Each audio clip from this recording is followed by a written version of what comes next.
संकट में पड़े युवक की प्रार्थना। हे यहोवा, मेरी प्रार्थना सुन, मेरी दुहाई तुझ तक पहुँचे। मेरे संकट के दिन अपना मुख मुझसे न छिपा ले, अपना कान मेरी ओर लगा। जिस समय मैं पुकारूं उसी समय फुर्ती से मेरी सुन ले, क्योंकि मेरे दिन धुएं के समान उड़े जाते हैं और मेरी हड्डियां लुकटी के समान जल गई हैं। मेरा मन झुलसी हुई घास के समान सूख गया है और मैं अपनी रोटी खाना भूल जाता हूँ। कराहते कराहते मेरा चमड़ा हड्डियों से सट गया है। मैं जंगल के धनेश के समान हो गया हूँ। मैं उजड़े स्थानों के उल्लू के समान बन गया हूँ। मैं पड़ा पड़ा जागता रहता हूँ और गौरे के समान हो गया हूँ, जो छत के ऊपर अकेला बैठता है। मेरे शत्रु लगातार मेरी नाम धराई करते हैं। जो मेरे विरोध की धुन में बावले हो रहे हैं, वे मेरा नाम लेकर शपथ खाते हैं, क्योंकि मैंने रोटी के समान राख खाई और आंसू मिलाकर पानी पीता हूँ। यह तेरे क्रोध और कोप के कारण हुआ है, क्योंकि तूने मुझे उठाया और फिर फेंक दिया है। मेरी आयु ढलती हुई छाया के समान है और मैं आप घास के समान सूख चला हूँ। परंतु हे यहोवा, तू सदैव विराजमान रहेगा, और जिस नाम से तेरा स्मरण होता है वह पीढ़ी से पीढ़ी तक बना रहेगा। तू उठकर सियोन पर दया करेगा, क्योंकि उस पर अनुग्रह करने का ठहराया हुआ समय आ पहुंचा है।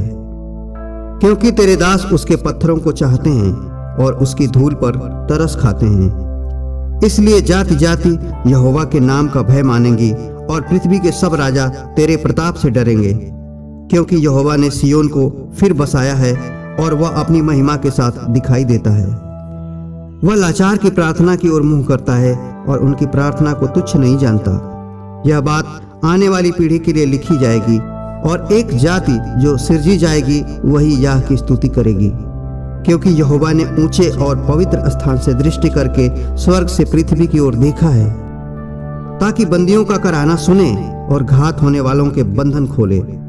और सियोन में यहोवा के नाम का वर्णन किया जाए और यरूशलेम में उसकी स्तुति की जाए। यह उस समय होगा जब देश देश और राज्य राज्य के लोग यहोवा की उपासना करने को इकट्ठा होंगे। उसने मुझे जीवन यात्रा में दुख देकर मेरे बल और आयु को घटाया। मैंने कहा, हे मेरे परमेश्वर, मुझे आधी आयु में न उठा ले। तेरे वर्ष पीढ़ी से पीढ़ी तक बने रहेंगे। आदि में तूने पृथ्वी की नींव डाली और आकाश तेरे हाथों का बनाया हुआ है।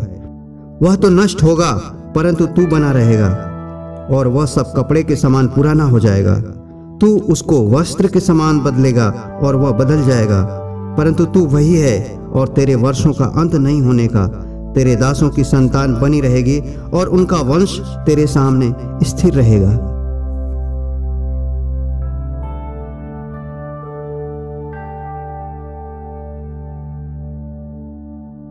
जब यीशु लौटा तो लोग उससे आनंद के साथ मिले, क्योंकि वे सब उसकी बाट जो रहे थे।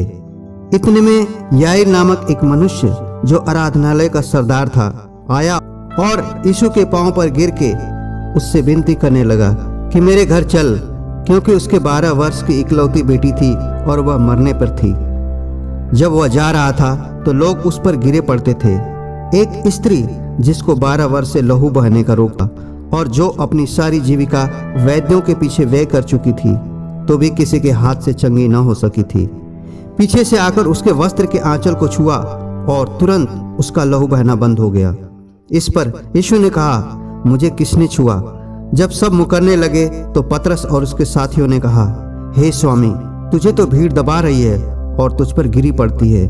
परंतु यीशु ने कहा, किसी ने मुझे छुआ है, क्योंकि मैंने जान लिया है कि मुझ में से सामर्थ्य निकली है। जब स्त्री ने देखा कि मैं छिप नहीं सकती, तब कांपती हुई आई और उसके पांव पर गिरकर सब लोगों के सामने बताया कि उसने किस कारण से उसे छुआ और कैसे तुरंत चंगी हो गई। उसने उससे कहा, बेटी, तेरे विश्वास ने तुझे चंगा किया है, कुशल से चली जा। वह यह कह ही रहा था कि किसी ने आराधनालय के सरदार के यहाँ से आकर कहा, तेरी बेटी मर गई, गुरु को दुख न दे। यीशु ने यह सुनकर उसे उत्तर दिया, मत डर, केवल विश्वास रख तो वह बच जाएगी। घर में आकर उसने पतरस, यूहन्ना, याकूब और लड़की के माता पिता को छोड़ अन्य किसी को अपने साथ भीतर आने न दिया। सब उसके लिए रो पीट रहे थे, परंतु उसने कहा, रो मत, वह मरी नहीं परंतु सो रही है। वे यह जानकर कि वह मर गई है उसकी हंसी करने लगे, परंतु उसने उसका हाथ पकड़ा और पुकार कर कहा, हे लड़की उठ। तब उसके प्राण लौट आए और वह तुरंत उठ बैठी। फिर उसने आज्ञा दी कि उसे कुछ खाने को दिया जाए। उसके माता पिता चकित हुए, परंतु उसने उन्हें चिताया कि यह जो हुआ है किसी से न कहना।